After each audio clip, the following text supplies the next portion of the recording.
축원을 드립니다. 어느 날 하나님께서 환상 가운데 에스겔을 데려다가 골짜기 가운데 두셨는데 그 골짜기는 이미 죽은 사람들의 뼈로 가득 채워져 있는 골짜기였습니다. 사방으로 지나며 좀 더 자세히 살펴보았을 때 뼈가 엄청 많은 거예요. 그리고 뼈가 아주 많이 심하게 말라있다라는 사실을 알았습니다. 골짜기를 다 둘러보고 났을 때 하나님께서 에스겔을 향해서 다 보았느냐? 주의 깊게 다 보았느냐? 한 가지 물어볼 게 있다. 에스겔아, 이 뼈들이 다시 살아나서 사람 노릇할 수 있겠느냐? 죽은 사람의 시체가 너무 오래되어서 살점은 하나도 없는 뼈로만 무더기처럼 쌓여있는데 그 뼈도 너무 말라서 그 손만 대기만 해도 가루가 될 지경이 되어버렸는데 살 수 있겠느냐 물어보십니다. 누구에게 물어봤든지 이 대답은 아니요. 하나님, 불가능합니다. 그런 일이 세상에 어떻게 가능할 수 있겠습니까? 이런 대답이었을 거예요. 그런데 에스겔이 이렇게 대답합니다. 하나님, 하나님만이 아십니다.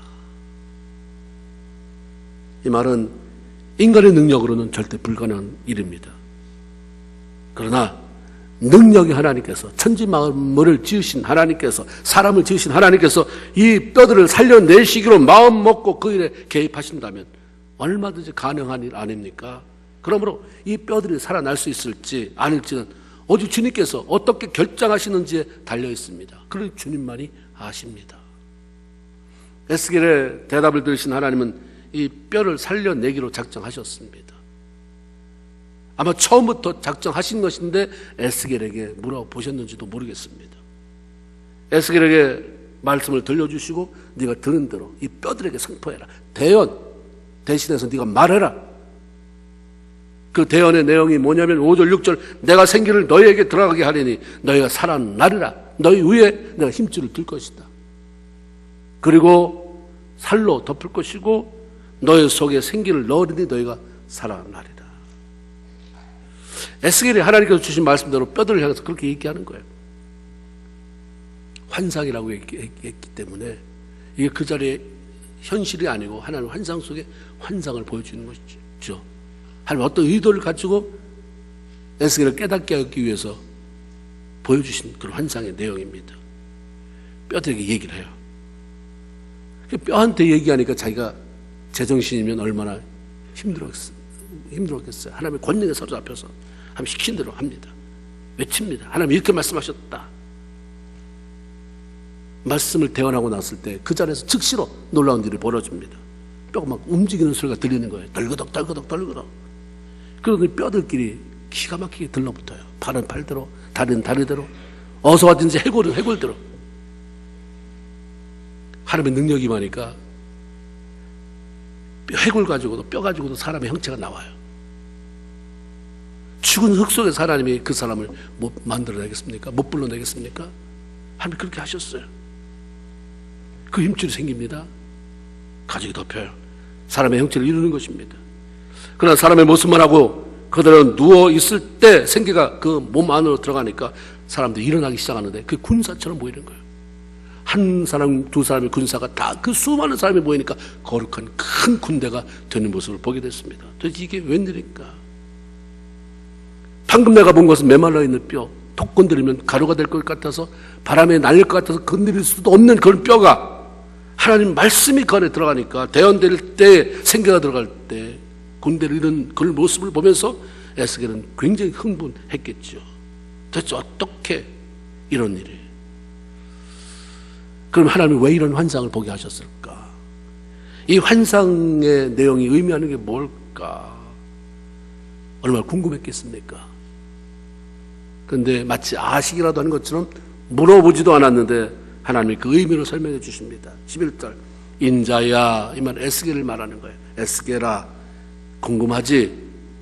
이 뼈들은 다름 아니라 이스라엘 온 족속이다. 그들이 이르기를 우리의 뼈들이 말랐고 우리의 소망이 없어졌으니 우리는 다 멸절되었다. 이렇게 말하고 살아가고 있구나. 이 뼈는 그들이다.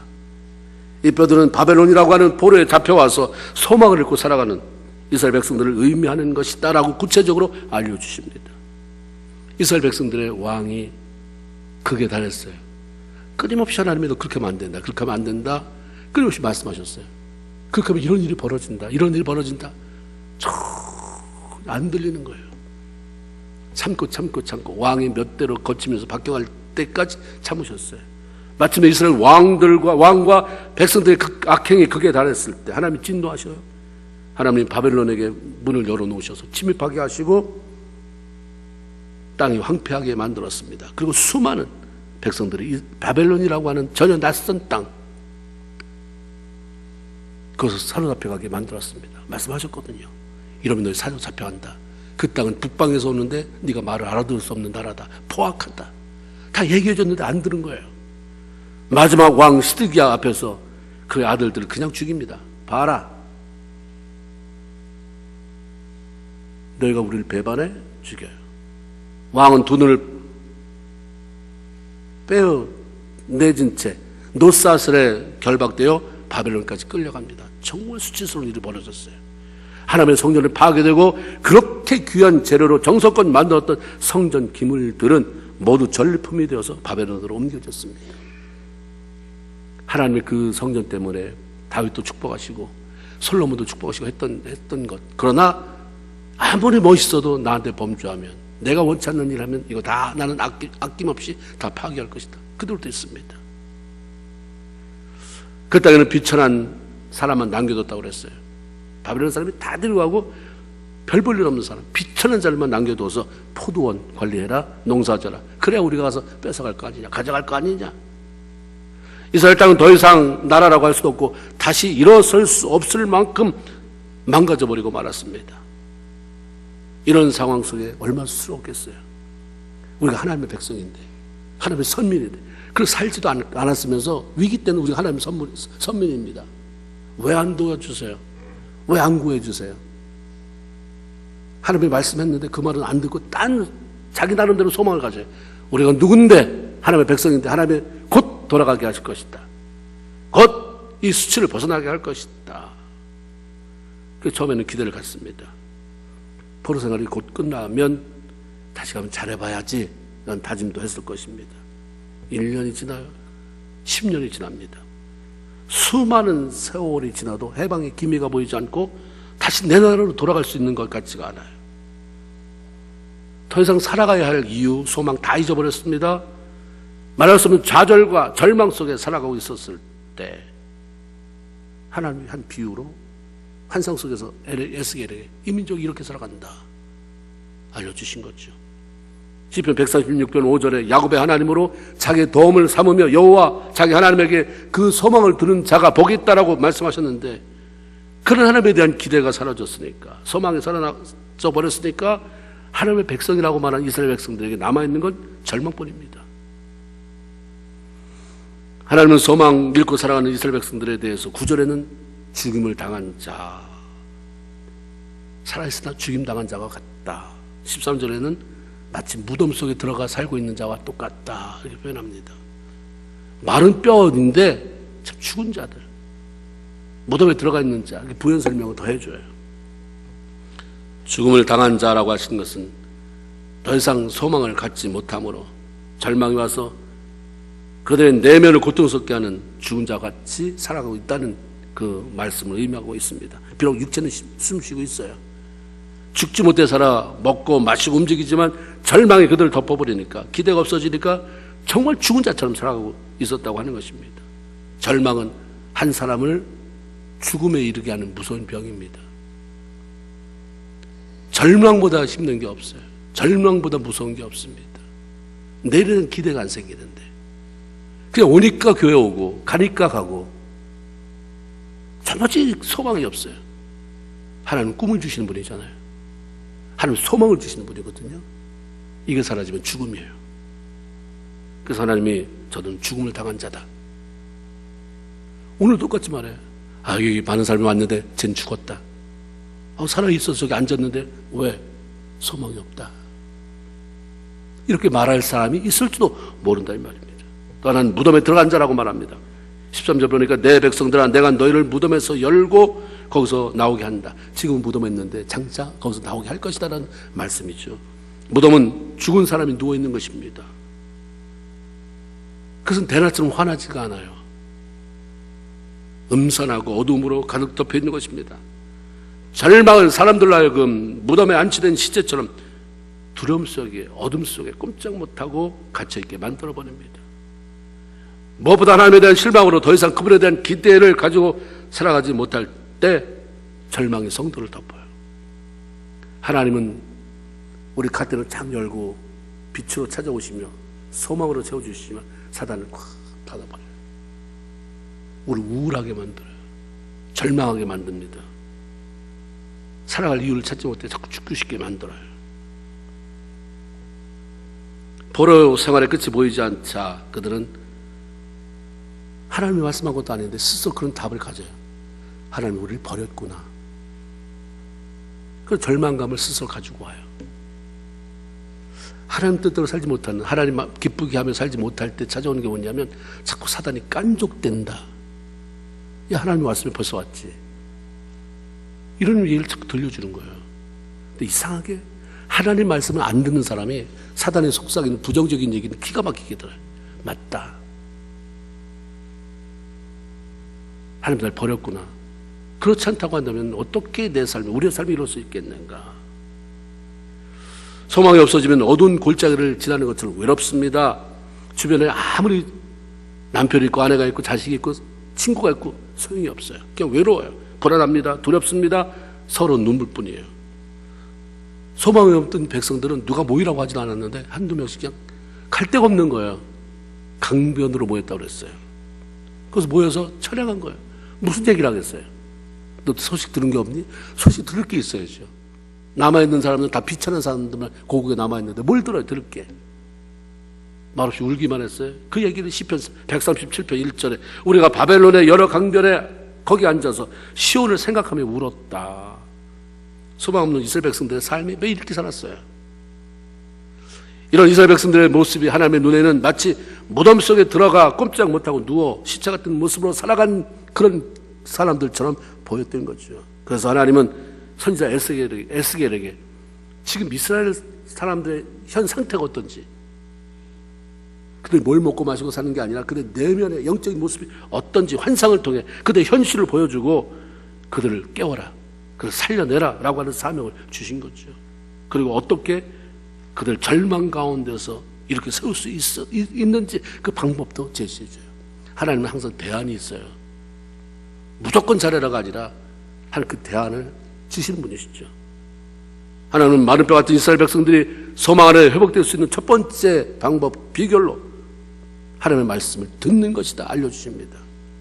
그러게 먼저 또 뼈를 향해 대언해라, 말해라, 내 말을 저들에게 외쳐라, 듣게 해라.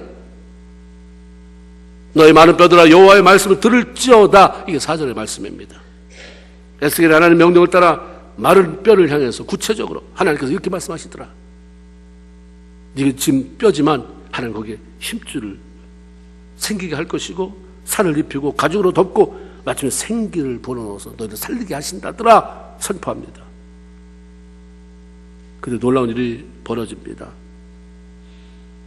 뼈들이 소리를 내면서 움직이기 전에 이 뼈, 저 뼈가 들어맞아 서로 연결되어 사람의 형체를 이루기 시작합니다. 그리고 선포된 말씀 그대로 이루어지는 모습들을 보게 됩니다. 하나님 이렇게 할 거라고 말씀해라. 말씀할 때 그대로 이루어졌어요. 하나님의 말씀이 뼈들에게 부딪혔을 때 선포된 말씀 그 내용이 그대로 실현되어지는, 현실화되어지는, 그래서 회복이 되는 기적이 일어난 것입니다.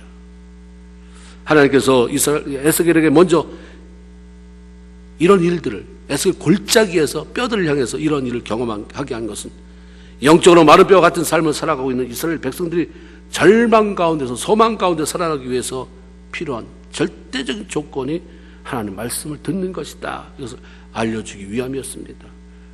시편 62편 5절에 너의 영혼아 잠잠히 하나님만 바라라. 대저 나의 소망이 저를 쫓아난다. 내 소망은 하나님을 바라볼 때, 그의 말씀을 바라볼 때 거기서부터 소망이 시작되는 것이다 라고 알려주시죠. 하나님은 이미 바벨론 포로로 끌려갈 걸 알려주셨어요. 우리가 미국에서 여행할 때 어디로 빠진다 한 번에 나오지 않아요. 미리 알려주고 좀 가면 한 번 더 알려주고 그 다음에 정작 빠질 때 거기 한 번 알려주고, 여행할 때 우리가 그 제대로 빠질 때 빠져서 길 잃어버리지 말라고 미국에서도 이렇게까지 하는데, 정부가 이렇게까지 하는데 하나는 한 번 딱 말하고 전에 말했지 이랬잖아요. 누차 말했어요. 끊임없이 말하세요. 더 이상 말해도 저희는 안 듣겠구나 했을 때까지 말씀하십니다. 하나님 이미 이스라엘 백성들이 계속해서 하나님의 고집부리며 말씀을 안 듣고 불순종하면 포로로 잡혀가게 될 것, 그리고 그곳에서 얼마나 머물게 될 것인지, 포로 생활을 얼마큼 할 것인지, 그러니까 그곳에 가면 어떻게 생활해야 할지 아주 정확하게 알려주셨어요. 알려주셨으면 그걸 가지고 고민해야 되는데 안 들었어요. 성경에는 기록이 되어 있는데 이 사람들은 안 들었어요. 그 내용이 예레미야 29장에 아주 구체적으로 예레미야 선지자를 통해서 그렇게 기록하게 하셨습니다. 왜 바벨론의 포로로 잡혀가야 하나? 예레미야 29장 19절에 너희들이 내 말을 듣지 않았기 때문이다. 이렇게 아주 명료하게 내 말을 그렇게 듣지 않아서 결국은 바벨론 포로로 잡혀간다. 하나님의 말씀을 듣지 않은 것에 대한 대가로 무슨 일이 벌어지게 될 것인가? 내가 칼과 기근과 전염병으로 그들을 뒤따르게 하며 그들을 세계 여러 나라 가운데 흩어서 학대를 당하게 할 것이며 내가 그들을 쫓아낸 나라들 가운데서 저주와 경악과 조소와 수모의 대상이 되게 하리라. 우리가 요즘 신종 바이러스로 인해서 전 세계가 경악하잖아요. 보이지도 않는 작은 그 균이, 바이러스가 최첨단, 과학의 첨단을 걸어가고 있는 이 시대에 사람들 다 조롱하고 있잖아요. 다 무서워요. 물론 어떻게 대처할까도 참 중요하지만 믿는 사람으로 우리가 깨달아야 할 것은 그 배후에 계신 하나님을 두려워해야 한다는 사실입니다. 하나님, 작은 화랑약 놓았는데 이렇게 번져서 수없는 사람들이 얼음을 당하고 수많은 나라가 두려워하고 있다고 했을 때 하나님 마음 놓고 뭘 풀어낸다고 한다면 우리는 어떻게 살까? 죄가 있을 때 하나님 그 중에 하나가 칼과 기근과 전염병, 역병이 도는 것. 그렇다면 우리가 회개해야 되지 않는가? 나와 내 민족을 위해서 하나님을 두려워하는 자리로 가야 되지 않는가 하는 생각을 해보게 됩니다. 예레미야가 이렇게 얘기했어요. 하나님 말씀 듣고 내가 바벨론 포로로 간다. 그런 과정 속에 이런 일이 벌어진다. 그러면 바벨론에서 도대체 얼마만큼 포로생활을 하게 될 것인가? 예레미야 29장 10절에 바벨론에서 70년이 차면 내가 너희를 돌보고 나의 선한 말을 너에게 성취하여 너희를 이곳으로 돌아오게 할 것이다. 70년이라고 말했잖아요. 근데 뭐예요? 1년, 10년 누가 얘기해 준 거가 있거든요. 거짓 선지자들이 곧 간다. 우리가 누군데 하나님의 백성인데 곧 간다. 1년에 안 되냐? 그럼 2년 안에 가겠지. 말씀이 70년이라고 말하는데 그거는 안 들어요. 다 얘기해 줬어요. 70년이라고. 우리 삶에 대한 얘기도 다 하나님 말씀하잖아요. 성경을 통해서 깨닫게 하세요. 선포되어진 말씀을 통해서 안 들어요. 우리는 14절 나는 너희들 만날 것이며 너희들 포로된 중에서 다시 돌아오게 하되 내가 쫓아 보냈던 나라들과 모든 곳에서 모아 사로잡혀 떠났던 그곳으로 다시 돌아오게 한다. 얼마나 확실한 말씀입니까? 단순히 기다려라고 하지 않고 70년 차야 돌아오게 된다. 그러니까 다시 돌아오게 할 때까지 언제 갈까 하지 말고 바벨론에 정착하고 살아라. 두려워하지 말아라. 거기서 완전히 죽는 게 아니니까 두려워하지 마라. 70년 차면 돌아온다. 내 쪽으로 돌아오게 한다고 했으니까 너 기도하며 기다려라. 그래서 예레미야 29장 11절 12절에 보면 그 말씀을 삽입시켜요. 너희를 향한 내 생각은 내가 안 하니 평안이요 재앙이 아니다. 그리고 너에게 미래와 희망을 주는 것이다. 이게 이때 나온 말씀이에요. 바벨론으로 보냈다고 해서 너 죽이려고 한 게 아니다. 내 생각은 평안이다. 재앙이 아니다. 희망을 주는 것이다. 너희가 내게 부르짖으면, 그리고 내게 와서 기도하면 내가 너희의 기도를 들을 것이고, 너희가 온 마음으로 나를 구하면, 그리고 나를 쫓으면, 찾으면 나를 만나게 될 것이다. 무슨 말이에요? 70년이니까 그렇게 너 조바심 떨지 말고 쓸데없는 데 관심 갖지 말고 그냥 하나님이 날 70년 동안 묶어 놓으시는구나. 거기서 하나님이 그러나 보내주실 거다. 다시 회복시킨다 했으니까 그 하나님 앞에 감사하며 기도하고 기다려라. 하나님께서 이스라엘 백성들을 포로로 끌려가게 하신 것은 그들을 죽이려고 한 것이 아니라 머무는 동안에 정말 우리가 잘못했구나. 이스라엘에서는 도무지 못 깨달으니까 환경을 바꿔놓은 거잖아요. 잘 될 때, 건강할 때, 모든 것이 다 풍성할 때는 못하니까 하나님이 잠깐 우리에게 어려움 줄 수 있어요. 그 환경 속에서 절대로 무슨 말인지 못 듣으니까 자기가 한 것은 생각 안 하고 평안하니까 나는 괜찮다고 하니까 환경을 바꿔놨을 뿐인 거지. 죽이려고 든 게 아닌 거죠. 죄를 회개하고 깨닫고 돌아서고 새로워지게 만들어 하나님을 사모하기 위함입니다. 결국 그들을 그루터기로 삼아서 새로운 나라를 이루려고 하신 의도 때문인 거예요. 그렇기 때문에 이스라엘 백성들에게 계획을 알려주잖아요. 다 알려주셨어요. 그런데 말씀 안 들었어요. 그렇게 여러 선지자들 통해 회개하고 돌아오라고 하셨는데 그 말씀 듣지 않다가 결국은 포로로 잡혀갔고, 포로로 갔어도 70년이 차면 반드시 다시 돌아오게 하신다고 알려주셨는데 그 말씀을 가지고 소망 가운데 기도하며 기다려야 됐는데 그것도 다 차려버렸습니다. 그러니까 에레미야 선지자가 뭐라고 말하냐면, 이스라엘 온 집이여, 여호와께서 너에게 이르시는 말씀 좀 들어라. 하나님이 말씀하지 않느냐? 왜 그건 안 듣고 딴 말하고 시끄럽냐? 왜 네 생각을 가지고 이렇게 삶을 더 어렵게 만드냐? 들어라. 하나님의 말씀을 듣는다는 것은 귀로만 듣는 것이 아니라 그 말씀을 마음에 새기고 그 말씀대로 이루어질 것을 믿고 기대하고 순종하며 살아가는 것이 듣는 것입니다. 그래야 절망 중에서도 소망을 발견할 수 있게 되고 어둡고 좌절로 가득 찬 무덤 속과 같은 삶에서 벗어날 수가 있게 된다고 하는 거죠. 왜 이스라엘 백성들이 하나님의 말씀을 그렇게 안 들었을까? 여러분, 하나님의 말씀 안 듣는다 그러면 나 듣는데 이럴 거 아니에요. 이스라엘 백성 똑같았어요. 왜 이렇게 안 듣느냐? 난 듣는데. 왜 안 듣는다고 그래? 나 듣는데. 여러분, 왜 하나님 말씀 안 들으십니까? 나 듣는데. 누가 안 듣는 사람이 있나 보지. 근데 왜 안 듣는다고 말하냐면 내가 듣고 싶은 말만 듣기 때문이에요. 그러니까 너 잘 된다, 너 축복된다, 하나님의 백성은 절대로 망하지 않는다. 70년 전 숫자도 몰랐어요. 곧 온다, 곧 온다. 그러니까 하나님이 70년이라고 말하는 사람을 때리는 거죠. 감히 하나님의 백성이 너만 선지자냐 하면 때리는 일까지 벌어지잖아요. 내가 듣고 싶은 말만 듣고 싶으니까. 그러니까 거짓 선지자들의 말에 쉽게 현혹되고 잘못된 길로 끌려가는 것입니다. 언제까지? 우리가 잘못 들었구나, 안 들었구나, 이게 깨달아져서 이미 다 일이 엎어졌을 때 그때 깨닫는 거예요. 자신들이 듣고 싶어하는 말씀만 듣고 사니까 정말로 하나님이 나한테, 여러분에게 들려주고 싶은 말씀에 대해서는 귀를 닫아버려요. 하나님 말씀 다 그렇지 뭐. 그거 말고 나한테 정말 잘 된다는 말씀, 그 말씀만. 근데 내가 하고 있는 삶의 행태를 알고 있기 때문에 잘 된다고 말을 해줘도 그 자리에만 들어가면 효과가 없는 것을 자기가 다 알아요. 그렇기 때문에 뭐 다른 사람이 이렇게 좋다고 말하는데도 별거 아니구나, 없구나, 삶의 변화가 없구나, 축복이라는 무슨 그림자도 안 오는구나 말하게 되는 거죠.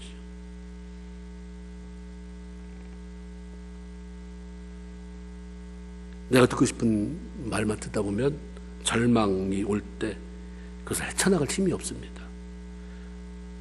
하나님 이렇게 말씀하셨는데 왜 이렇습니까? 어떻게 하실 것입니까? 라고 기도할 수 있는 그 지지력을 가질 수가 없습니다. 성도라면 너무 내가 듣고 싶은 말만 들으려고 하지 말아야 돼요. 진정한 하나님이 나에게 들려주시려고 하는 말씀이 뭔가, 그 귀를 기울여야 되죠. 내가 듣고 싶은 말이 아니라 하나님이 들려주시고자 하는 말씀을 들을 때 거기에 감동이 오고 내 삶의 변화가 오게 되는 것입니다. 그래서 우리가 성경 읽는 거잖아요. 그래서 우리가 말씀을 듣는 거 아닙니까? 하나님의 말씀 능력이 있습니다. 하나님은 말씀이 선포되어질 때 그 말씀을 선포하실 때 천지만물이 창조되었습니다. 하나님의 말씀, 그 말씀 선포한 그대로 이루어지는 능력이 있습니다. 하나님의 말씀은 우리를 살리는 능력이 있잖아요. 시편 119편 50절에 이 말씀은 나의 곤란한 중에 위로라, 주의 말씀이 나를 살리셨습니다. 받아들이기 전에 힘들고 어려운 말씀이지만, 내가 하나님 말씀이 내가 힘들지만 내가 하면 복이 된다고 주신 거다 믿음을 가지고 순종하며 나가면 소망이 생겨요. 그리고 마침 하나님 이루시려고 나에게 힘들지만 그 속에서 부딪히지만 끝까지 감내할 수 있게 하셨구나, 이런 말씀 주셨구나 알게 되는 거죠. 하나님은 모든 성도들 향해 개별적인 계획을 가지고 말씀하세요. 똑같이 성경을 읽어도, 똑같은 본문을 들어도, 그걸 읽어도, 말씀을 선포된 말씀을 들어도 개별적인 하나님의 계획에 따라서 그게 다르게 들립니다. 다르게 해석되어져요. 그렇기 때문에 끊임없이 말씀 읽어 나가는 거죠. 듣는 거죠. 말씀을 통해서 잃어버린 소망을 다시 찾고 하나님 안에서 견고하게 세워지는 저와 여러분 다 되기를 주님의 이름으로 축원을 드립니다. 하나님의 말씀을 들은 마른 뼈들이 서로 맞춰지고 거기에 힘줄이 생기고 살이 붙고 가죽이 덮여 사람의 모습을 갖추긴 했지만 움직이지를 못했어요. 그때 에스겔이 하나님의 말씀을 따라서 생기야, 사방으로부터 불어와서 이 사망을 당한 자에게 불어서 살게 하라 외치니까 그 생기가 들어옵니다. 사람 움직입니다. 그 근대를 누게 됐습니다. 사람의 모습만 갖췄다고 사람 구실하는 게 아니다. 사람 모습을 하고 널브러져 있는 사람 수도 없이 많다. 움직여야지. 하나님의 백성으로 움직여야지. 그걸 힘을 가지고 있어야 군사로 하나님의 영광으로 살아갈 수가 있지. 사람 모습만, 신앙의 틀만, 형식만 갖췄다고 그게 하나님의 군사가 될 수 없다, 이 말입니다. 하나님의 영이, 성령이 그 안에 들어가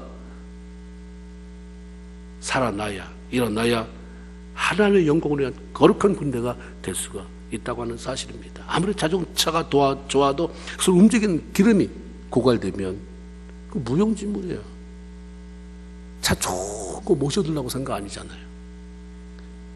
맨날 그 먼 거리를 걸어 다니고 집에 와서는 내가 이렇게 멋있는 차 가지고 있단 말이야, 이러려고 산 게 아니에요. 좀 비싸더라도 좋은 차 사는 것은 성능이 좋아서 내가 편하게 타고 다니려고 사는 건 아닙니까? 사놨는데 기름이 없으면 그게 골칫덩어리잖아요. 우리 안에 절망을 딛고 소망 가운데 하나님의 영광을 위해 살기 위해서는 반드시 에너지가 있어야 되는데, 성령 충만함, 그 성령으로 채워지는 삶을 살아가야 된다, 이 말입니다. 그 사도행전 1장 18절에 보면 오직 성령이 너에게 임하시면 너희가 권능, 그 파워가, 에너지가 너에게 들어간다. 그래야 예루살렘 온 유대 사마리아와 땅끝까지 이르러 내 증인이 되는 삶을 살 수 있다고 말씀합니다. 에베소 5장 18절에 술 취하지 말아라, 이는 방탕한 것이니 너희는 성령의 충만함을 받아라 말씀하십니다. 오늘날 성령이 그 어느 시대보다 강하게 일하는 시대라고 말합니다. 하나님의 자녀들을 능력으로 덧입혀 군사로 만드시기 위함이고, 이 군사들을 통해서 살아계신 하나님을 온 열방에 선포하고 다시 오실 주님을 맞이할 수 있도록 그렇게 하시기 위함 때문입니다.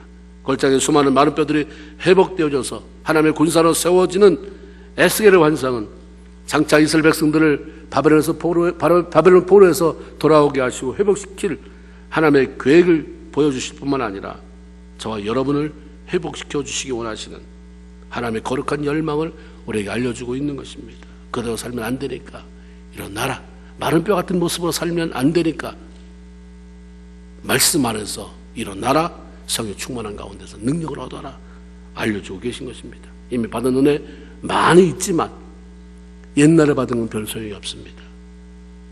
신앙생활에서 가장 무기력한 게 옛날 거 자랑하는 거예요. 지금 능력이 다 사라져 버렸는데 옛날에 받은 은혜 많지만 잃어버렸다고 한다면, 그래서 잃어버린 것까지는 좋은데 내 영적인 상태가 마른 뼈처럼 되어 소망을 잃고 그냥 그렇게 살아간다고 한다면 다시 말씀으로 돌아갔어요. 힘들지만 내가 하던 것 좀 빼버리고, 내가 재미있게 하던 것 좀 빼버리고, 그 하나 뺀다고 죽지 않잖아요. 내가 재밌게 하던 취미 오락 빼버리고 그 자리에 말씀 읽는 시간을 좀 두고 말씀과 성령 능력 안에서 회복되어서 하나님의 거룩한 능력이 있는 군사로 세워져서 이 땅에서 하나님을 영화롭게 하고 하나님의 마음을 시원케 해드리고 여러분 때문에 나 때문에 많은 삶을 살아날 수 있게 만드는 그런 삶을 살아가는 거룩한 성도들 다 되기를 주님의 이름으로 축원을 드립니다. 아멘. 기도합시다.